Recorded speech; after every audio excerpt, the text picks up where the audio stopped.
सारा काम अपने आप करते थे। कनखल हरिद्वार में रहने वाले कुछ तो एक दो लड़के से आसपास के थे, अभी तो हमारे यहाँ सेवा भी देते हैं, सब जानते हैं। करीबन 2000 के आसपास एक भोजन बनाने वाली माता आई 99 में, कनखल से आती थी एक माता। सारे काम हम करते थे उससे पहले, सुन लो सारे। 95 में ट्रस्ट बना था, परंतु उसके बाद रोटी पकाने का काम भी अपने आप किया हमने, सारे काम किए अपने, झाड़ू भी अपने आप लगाया, सारे काम किए हमने। हमारे पास कोई सेवक नहीं था झाड़ू लगाने का भी। हाँ जरूर एक आता है अभी भी, वो हमारा बाहर की तरफ बाग में झाड़ू लगाने वाला भाई, वो अभी भी आता है, बुजुर्ग हो चुका है, वो जरूर आता था। वहां से प्रारंभ किया। हमने ये नहीं सोचा कि हम बड़े बड़े महात्मा, बड़े बड़े मंडलेश्वर, बड़े बड़े आश्रम हरिद्वार में पहले से थे। हम चाहते, श्रीदेव स्वामी जी चाहते तो किसी बड़े आश्रम का उत्तराधिकारी बन करके गद्दी और महंताई भी ले सकते थे, खाने को माल मिलता और लोग महाराज कहते और साष्टांग दंडवत अलग से बोनस में। हमने उसको नहीं चुना। लगभग 2000 के आसपास में सन के एक वो मिश्रा, वो वहीं गंगोत्री में जब हम जाते थे तो उधर भोजन पकाया करता था ढाबे डूबे में, वो मिला, वो आकर के भोजन शुरू करी। 2001 के लगभग में पहला सेवक हमने बड़ा ढूंढा। एक लड़के ने कुछ दिन काम किया था, क्योंकि मुझे टेलीफोन भी सुनना पड़ता था। हालांकि जब मैं टेलीफोन पे बात करता था ना, फोन डिपार्टमेंट वाले भी बैठे होंगे, बहुत लोग तो मेरी आवाज़ सुन करके आते थे कि वो इतना मीठा बोलने वाला आदमी कैसा होगा, देखने के लिए आ जाते थे। सच बता रहा हूं मैं आपको, सच्ची घटना है महाराज। भरोसा नहीं होता आपको, उनको खड़ा कर दूंगा उन लोगों को। दूसरी कहानी ये बड़ी मजेदार होती थी। आवाज से तो आकर्षित होते थे। जब चिकित्सा करके रोगी ठीक होकर के चला गया, उसने कहा कि वहां वैद्य जी रहते हैं ऐसे और दवाई देते हैं और बिल्कुल अद्भुत औषधि चिकित्सा करते हैं। तो लोग आते थे, लोग आकर के मुझसे ही पूछते थे कि बताओ वैद्य जी कहाँ हैं। अच्छा वैद्य जी कहाँ है, क्योंकि शक्ल भगवान ने अभी भी बचपना सा ही है, वो सोचते थे कोई बुजुर्ग होगा दाढ़ी। जब टीबी टाबी में तो आते नहीं थे भाई, अखबार में कभी फोटो छपा नहीं था, तो उनको लगता था कि ऐसा वैद्य चिकित्सक। हमको बताना पड़ता था कि भाई वैद्य जी मैं ही हूं, तो फिर भी भरोसा नहीं करते थे। फोन भी हम सुनते थे, रजिस्टर में एंट्री भी करता था, रोगी भी देता था और दवाई भी देता था। थोड़ी सी फुर्सत मिली खरल भी कोड़ता था। तो उसके बाद में एक दयावान आ गया, बेचारा वो रोगी था। मैंने कहा जी आपको बड़ी परेशानी होती है, आप फोन सुनने के लिए, क्योंकि तब लैंडलाइन हुआ करता था, उस भाई ने कॉर्डलेस ला करके दिया हमको पहले। तो बोले जी आप जब दवाई घोट रहे होते वहीं बैठे बैठे फोन सुनना। तो ऐसी ये यात्रा शुरू हुई। सर पे पतीले रख करके घूमने का काम तो किया ही किया, बोरियां भी रखी, जाते थे। तो उस समय पर हम बैठ करके 10 रुपए की पतीले के लिए हम कि रात तक शाम तक भी दुकान उसको कहते थे भाई थोड़ी देर बंद मत करिए, हम लेकर के आ रहे हैं पतीला। तो उस जमाने से हमने समाज का बचत करते हुए समाज के पैसे को बचा करके समाज के लिए देने का प्रयास किया। तो ये बात है। 97 में गगन मेरे पास आया था, फोन सुनने का काम, पर्ची बनाने का। उस समय पर कंप्यूटर नया नया था, उस समय पर लोगों को शौक भी था थोड़ा, तो हम उसको बड़ा ढक ढका करके बोले धूल नहीं लगनी चाहिए, नहीं लगनी चाहिए, ऊपर डिब्बे में रखा एक कमरे में। उस जमाने में ये आया था, हमने भी बड़ा मुश्किल से कंप्यूटर खरीदा महाराज जी की कृपा से। एक बात और बता दूं, महाराज जी तब तक कैसे थे ये भी सुन लो। हम दिल्ली गए, एक सोनी परिवार है बेचारे, पैसे पूछते तो थे नहीं। वहां गए तो उन्हें माता ने कृपा करी। हमने कहा माता एक टीवी दे दो। टेलीविजन के उसने जो टेलीविजन रिपेयर करते हैं ना, उस रिपेयर करने वाले व्यक्ति से रिपेयर करवा करके, जो पुराना टीवी को ठीक करवा करके ब्लैक एंड वाइट, और ये छोटा सा जो उस समय पर भी शायद 1500-1600 रुपये का था होगा, इतने का टेलीविज़न ला करके उन्होंने दिया। तो हम कभी कभी समाचार सुन लिया करते थे, कभी कभी जो है वहाँ पर स्वामी मुक्तानंद जी को बड़ा शौक है क्रिकेट वगैरह का, कभी हम भी बैठ जाया करते थे। तो एक दिन महाराज जी आए तमतमाते हुए, कृपा सुन लो, कृपा, ठीक है ना, शांति से है ना, तुम बता देना, शक्ल मेरे को दिख नहीं रही उधर। तो ये क्या समय खराब करते हो, ये गुल्ली डंडे का खेल, सारा देश बर्बाद हो रहा है। आओ देखा ना, ताऊ बाबा ने झटके से उसको खींचा, गलत नहीं बता रहा ना महाराज जी, बता देना सही सही, इसको उठा करके फेंका, सामने नहर बहती है, वहां बहती नहर में। तो ये कृपा हुई, पर हमको थोड़ी पता था जिस बाबा को टीवी से और टीवी देखने वालों से नफरत इतनी हो, वो बाबा टीवी में, देखो इधर, एक व्यक्ति द्वारा सर्वाधिक लाइव कार्यक्रम का प्रसारण सबसे लंबे समय तक 10 वर्षों में 2000 से अधिक दिनों में 5000 घंटे से अधिक का प्रसारण का golden book of world record लेकर के बैठेंगे। ये रिकॉर्ड ले लिए और हमारी टीवी फिकवा दिया। यहां से तो शुरू होती है कहानी।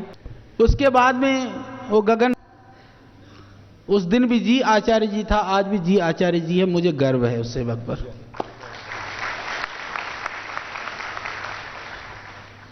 लोग कितने नोचते होंगे, इसके बाल गंजा हो गया या मेरे पास रह करके, इतना झेलता है। उसके बाद एक दो लोग और जुड़े, हमें ज्यादा लोगों की जरूरत भी नहीं थी उस समय पर। 2000 के आसपास में महाराज जी जो है टीवी में दिखाई देने लगे, संस्कार में। अच्छा, उस समय तक संस्कार पर, उस समय तक बाबा और बालकृष्ण 60 था, बाबा 40 या 50-50 थे उससे पहले तक। हाँ, अब मैं बता देता हूं। उस समय पर विचार हुआ प्रोग्राम रिकॉर्डिंग करी जाए। महाराज जी को बड़ा बढ़िया भजन पहले से गाना आता था, मुझे तो आया नहीं, तो महाराज जी भजन गा करके लोगों को इकट्ठा कर लेते थे। मेरे को इकट्ठा करने के लिए थोड़ा टाइम लगता था, तो हमने सोचा महाराज जी आप योगी सिखा लो, और हम अपने जड़ी बूटी में लगे रहे। उसके बाद में महाराज जी ने कहा ऐसा कर, मैं बोलूंगा लाभ, क्रियाएं तू करेगा सारी। उस समय का रिकॉर्डिंग देखना, सारी धोती, नेति, सूत्र नेति, जल नेति, सारे काम वो सारे के सारे मैंने किए। महाराज जी ने बाकी किए जो बच गए। अच्छा, शुरू हो गया तो लोगों ने जो है, जब प्रोग्राम शुरू होगा तो लोगों ने सोचा कि कोई किताब होगी, कोई सीडी होगी, मांगना शुरू किया। फिर हमने उसी की सीडी बना करके फटाफट कुछ सीडियां तैयार करी। करने के बाद में हमने कहा कि ये लोगों को भेज देते हैं। तो अपने पास तो बैठ करके अपने आप सिलते रहते थे बैठ करके, पर पूरा होता नहीं था। उसके बीच में रोगी बन करके चिकित्सा के लिए शर्मा जी और ये दोनों बहनें बैठी इधर, ये आशु पारुल, ये आई दवाई लेने के लिए आई थी। मैं कहा क्या पढ़ी लिखी हो? बोले जी MSc कर ली हमने। मैंने कहा अच्छा। मैं कहा मेरे थैले सिल दोगी? बोले ठीक है दे दो जी हफ। तो मैंने कपड़े थान ले करके वो थैला सिलने का काम लगा दिया, क्यों मेरे पास दूसरा काम ही नहीं था पढ़े लिखों के लिए। फिर पत्र लिखने का दूसरा काम सौंप दिया। फिर ललित जी आ गए उसके बाद में, ये टपके चौथे नंबर पे हैं ये। कब के? ये जब आए, अच्छा आए इसलिए थे और कहीं नौकरी के लिए सिफारिश लगाने के लिए। वो कॉलेज बंद होने की कगार पर है जहां जाने वाले थे आप। हाँ, ये पता होना चाहिए इनको भी कि इतिहास से कहां पहुंचे। तो उसके बाद में आए भाई साहब, सिफारिश लगाने आए थे। हमने देखा ठड्डा ठीक ठाक आदमी है, पढ़ा लिखा लगता है। मगर ललित जी पत्र लिखना आता है? बोला जी हाँ मैं लिखूंगा। तो वो दो तो उठा के ले जाती थी घर। ललित जी बाहर बैठते थे, बैठने की कुर्सी भी नहीं, एक हमने चटाई बिछा दिया, ऐसी पालथी मारी और पोस्ट कार्ड के चट्टे लगे होते थे, अपना कटर कटर लिखते रहते थे। तो उसके बाद में ललित जी जो है पत्र लिखना शुरू करने के बाद में फिर और फोन आने लगे और पत्र आने लगे। फिर हमको जरूरत महसूस हुई एक दो लोगों की। तो ललित जी को हमने कहा भाई अब आप भी थोड़ा संभालना शुरू करो। तो फिर केबिन छोटे छोटे पार्टीशन किए गए। फिर जो भी फाइलिंग का काम ललित जी के भाषा में ये प्रारंभ हुआ। तो उसके बाद ये यात्रा शुरू होती है। ये हमको गर्व है कि धीरे धीरे यह यात्रा श्रद्धेय स्वामी जी ने देश दुनिया का मोर्चा संभाल लिया। हम सिस्टम में बैठ करके जितने भी जो भी चीज़ें हो सकती थी हमने करने का प्रयास किया। बीच में हमारे मुक्तानंद स्वामी भी आ गए, धीरे धीरे लगे रहे। उसके बाद में फिर भी हमारे मन में बड़ी वो थी 2002 के बाद, 2002 से पहले की बात थी थोड़ी सी, वो सुना देता हूँ। क्योंकि महाराज जी जितने काम करवाते थे ना, हमको लगता था पहले भागा था मैं, उससे पहले बाद में तो नहीं भागा था। छोटी सी एक कहानी सुना देता हूँ। ये 97 की बात होगी शायद।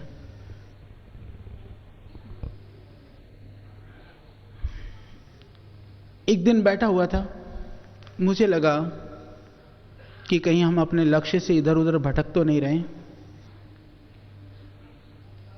साधना, आध्यात्मिकता, सेवा तो समझ में आती है। स्वयं को तपा करके संसार को आताप से मुक्त करने की यह सोच एक बहुत बहुत बहुत बड़ी बात थी। परंतु मुझे लगा कि मुझे तो हिमालय में जाना था, हिमालय के लिए निकले थे, मैं क्यों वापस आ गया? मुझे हिमालय में जाना है। ये बात शायद मैंने कभी आज तक नहीं कही। बहुत सारी घटनाएं बहुत सारी सुना चुका हूं, ये नहीं सुनाई। मैं निकल गया। शाम को नहीं, हम लोग बैठे हुए थे, शाम को कुछ खा पी करके, सर्दी का सा मौसम था, रात के 9-10 बज रहे होंगे। मैंने कहा मेरा बहुत वैराग्य सा हो रहा है, हिमालय में जाने का मन कर रहा है। पहले तो महाराज जी सुनते रहे थोड़ी देर। सुनने के बाद में महाराज जी ने कहा जाने का मन रहे तो चले जाओ। अच्छा, इन्होंने सोचा रात को 10 बजे अंधेरे में कहाँ जाएगा ठंड में। मैं अपना वहां से निकल लिया। मैंने सोचा हिमालय में जा रहे हैं तो हमको कुछ ले जाने की जरूरत है नहीं। प्लानिंग की, मैंने कहा गंगा जी के किनारे किनारे निकल करके मैं गंगोत्री की तरफ निकल जाऊंगा। कपड़े के जूते पहनता था वो पहन लिए, एक कपड़ा नीचे और एक शॉल ऊपर ओढ़ा। मैंने कहा कुछ भी पैसा भी नहीं ले जाऊंगा, कुछ भी नहीं ले जाऊंगा। रात को निकल लिया। फिर हरिद्वार से जब निकल करके, हरिद्वार के कुछ लोग हैं हमारे प्रोफेसर्स लोग बैठे हैं इधर उधर कॉलेज में रहे हैं। ठोकर नंबर 10 नंबर ठोकर पता है? वो है जो बाबाओं की अंतिम यात्रा जहां होती है, जहां ले जाकर के जल समाधि दी जाती है। हमारे आर्य जी रह गए यात्रा सुनाते सुनाते। आर्य जी की भी मैं एक बात बताना चाहता हूँ। वो माँ नहीं है पर वो मेरे को बहुत प्यार करती थी। आज मैं ठाकुर जी को भी याद कर रहा था, डॉक्टर जवाहर ठाकुर जी को। वो माता भी गई। बहुत सारी माता अभी हैं जो हमको प्यार करती हैं, उनकी तो भगवान करे शतायु हो जाने के बाद बात करूंगा। अब तो जा चुकी हैं, उसके लिए मैं बात कर रहा हूँ। इतना प्रेम करती थी वो। जब मैं इनके घर पहली बार गया, मुझे याद है, इनका वैसे ही बेटी है, एक पुत्री है, उनकी शादी हो रखी है, कोई बेटा वगैरह नहीं था, कोई भी नहीं था। ये आर्य जी को भी शायद पता है कि नहीं है। मैं आज इनकी भी एक रहस्य की बात बताता हूँ। मेरा हिंडौन सिटी में भाषण था, घर घर में सत्संग होता था, इनके घर में सत्संग होना था। 92 की बात कर रहा हूँ। तो 92 में जब मेरे को थकान हो रही थी, इन्होंने एक कमरा खोल दिया अपना, बोले जी आप लेट जाओ। मैं लेट गया, मेरी आंखें खुली थी, मतलब कि मैं जगा हुआ था, आंखें बंद थी, लेटा हुआ था। दिन की बात है, दिन में कोई 2-3 बजे थोड़ा सा लेट गया था। मुझे याद नहीं उस वहाँ पर आर्य जी थे कि नहीं थे, माता थी और कुछ माताएं और थी। देखो कैसे हैं आचार्य जी, मेरे को ना अपने बेटे जैसे लगते हैं। उस माता ने दूसरी माता से कहा, मैंने लेटे लेटे सुन लिया। वो दिन था, मैंने उस माता को कभी नहीं कहा, जब तक जीवित रही तब भी नहीं कहा कि तुमने ऐसा कहा था। पर वो इतनी जुड़ी कि जब पत्र लिखती थी वो, कि बोले बेटा मुझको अपने से दूर मत करना, कभी मैं सांसारिकी हूं, तुम आध्यात्मिकता में रहते हो, पर जिस तरह से नाखून बढ़ने पर नाखून को काट दिया जाता है, उस माता के शब्द, वो पत्र आज भी आर्य जी माता का लिखा हुआ, तो नाखून बढ़ने पर नाखून को काट दिया जाता है, परंतु फिर भी त्वचा और नाखून कभी अलग नहीं होते हैं। कि मैं सांसारिकता की कोई बातों से तुमको लगे तो मुझको उस चीज से हटा लेना, पर हमसे दूर ना होना। वो माता इतना प्यार करती थी। जब जेल में रह करके आ लिया, आने के बाद में मुझे पता है बहुत सारी माताएं, बहुत सारी बहनें यहाँ भी थे, आप लोग भी थे। एक की तो मुझे याद है, बड़ा सा आदमी था देश का, वो हमसे जुड़ा हुआ भी नहीं था हालांकि। आचार्य जी, मेरी पत्नी जो है वो आपको जेल की बात सुन करके बहुत रोई, बहुत रोई। ऐसा कह रहा, बोलता बोलता तड़ तड़ तड़ तड़ उसकी धाराएं बहती जा रही आंखों में से। मैंने कहा भाई पत्नी तो जब जेल में थी तब रोई। मैंने कहा तू अब क्यों रो रहा है, मैं तुम्हें बाहर बैठा हूं। इतना लोगों ने प्यार दिया। ऐसे लाखों लाखों लोग हैं। वो भावनाओं को हम 2-4 लोगों से जो हमारे आसपास हैं उनके द्वारा उनकी बातों को सुना करके महसूस कर सकते हैं, तो उनमें से माता थी। तो रात को निकल लिया ठोकर नंबर 10 के लिए। मैंने कहा जब वैराग्य हो गया, जब छोड़ देना है, आश्रम भी नहीं चाहिए, घर भी नहीं चाहिए, तो हम कहाँ जाएं। तो मैंने सोचा सबसे प्यारी जगह, भाई अंतिम ठिकाना तो वही है। वहां जाकर के किनारे पर जाकर के बैठ गया मैं। जब बैठा तो उसके बाद में मैं जाकर के अपनी सफेद चादर ओढ़ करके एक किनारे पर बैठ गया। चांदनी रात थी, धीरे धीरे उसे अंधेरा सा था। तो मैंने देखा कि दूर एक सफेद सी चद्दर तनी हुई है, कोई पड़ा हुआ है। मेरे को लगा कि किसी ने जो है ना जल समाधि की जगह पर वहीं जो है घाट समाधि ना दी हो किसी की, घाट पे पड़ा हुआ था वो। अच्छा, मैं बैठा तो मैं उसको देख करके थोड़ा थोड़ा डर रहा था और वो भी मुझको देख करके डर रहा था। उसको लगा कहते भूत भात आ गया और रात को।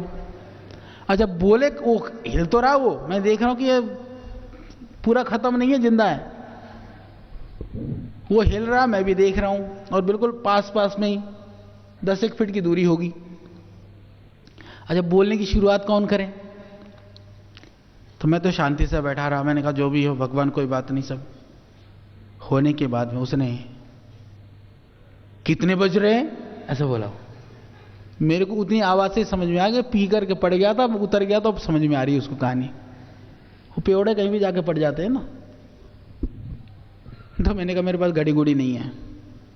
खैर वहां से उतर करके फिर जंगल के रास्ते से, अभी जहां पर चंडी देवी का जो रोपवे है, चंडी देवी जो गए होंगे उनको पता है, वहाँ पहले से एक आश्रम होता था, अभी भी है किनारे पर। नौर वाले जो पुल है उस पर रोका पुलिस वालों ने। कहा जी आप कहाँ जा रहे हो इतनी रात को?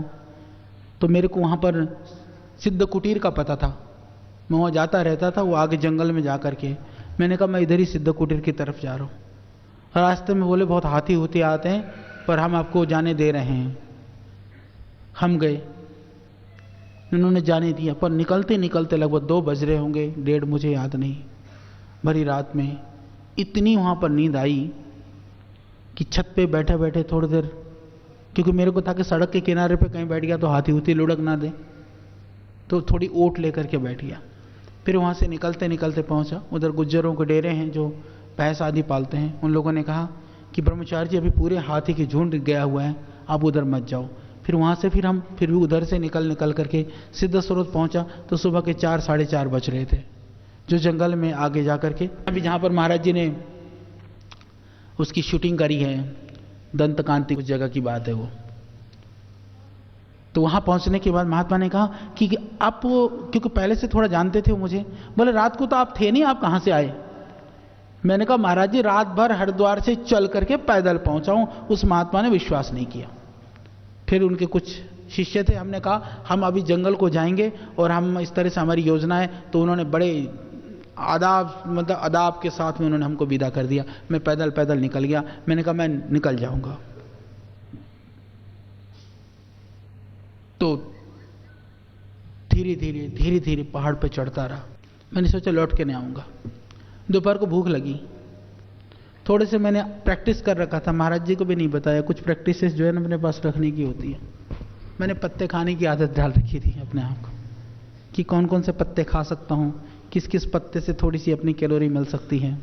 तो दोपहर को थोड़ा प्रैक्टिकल किया आचार्य जी, पत्ते खाए 2-4 तोड़ करके। यदि वो प्रैक्टिस वो हमारे केदारनाथ आपदा वाले यदि वो कर रहे होते तो उसमें से शायद बहुत सारे प्राण बच सकते थे। दुर्भाग्य से वो जहरीले पत्ते खा करके भी कईयों की डेथ हुई है वो। तो बहुत तरह के पेड़ पौधे होते हैं, तो आयुर्वेद जानने का भी लाभ मिल गया। पत्ते खाते खाते हम चढ़ते रहे पहाड़ी पर। हमको लगा हम रास्ता भटक गए, गहन जंगल में पता नहीं 15-20 किलोमीटर आगे पहुंच गया।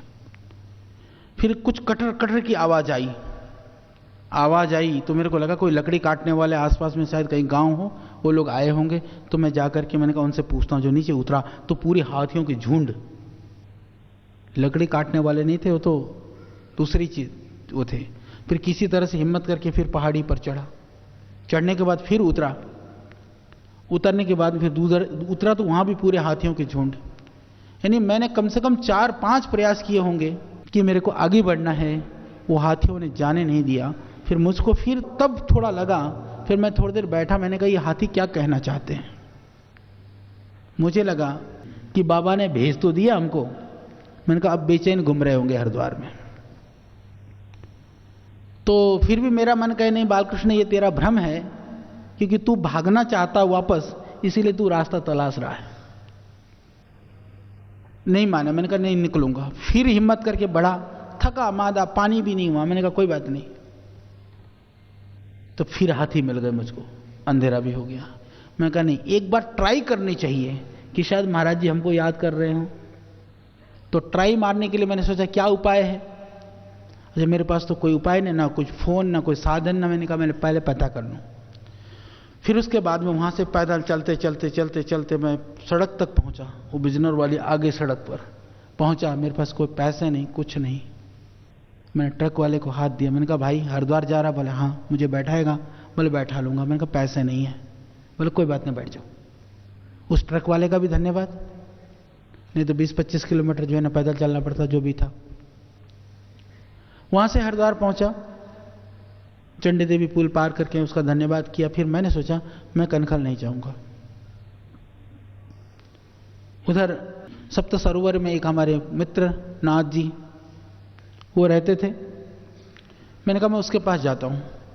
वहाँ पहुँचा, पैदल पैदल धीरे धीरे एकदम अंधेरे में पहुँच करके मैंने उसको बोला, मैंने ये नहीं बताया मेरी क्या योजना थी। हालांकि मैंने ये योजना बना ली थी कि मैं इससे थोड़े पैसे लेकर के ऋषिकेश तक पैसे से जाऊँगा, फिर वहाँ से पैदल जाऊँगा, पर पहले पता कर लेता हूँ। उसको मैंने कहा कि ज़रा वहाँ आश्रम में फ़ोन करो। हमारा नंबर होता था पहले 244107, मुझे याद है, लैंडलाइन। मैंने कहा ज़रा फ़ोन करो। बाद में फिर 414207 हो गया था। तो उसके बाद में उसने फ़ोन किया, बोला सब ठीक है? बोला नहीं वो बालकृष्ण चला गया है। तो चला तो गया ही था मैं। फिर दिखाई दिया ये भी, और एक हमारे मित्र और होते थे आचार्य कर्मवीर जी, दो ही थे, दोनों बेचैन थे। अब ज़्यादा कौन सा था मुझे नहीं पता। तो बोले जी बहुत परेशान है, ये है वो है। अच्छा मैंने कहा ना वो बचपन की दयालुता फिर वहाँ उमड़ाई। मैंने कहा बाबा को परेशान करने से कोई लाभ नहीं, चल मैंने कहा वापस। तब लौट करके वापस आ गया। वो हाथी ना मिलते ना रास्ते में, मैं इनको कभी ना मिलता फिर दोबारा।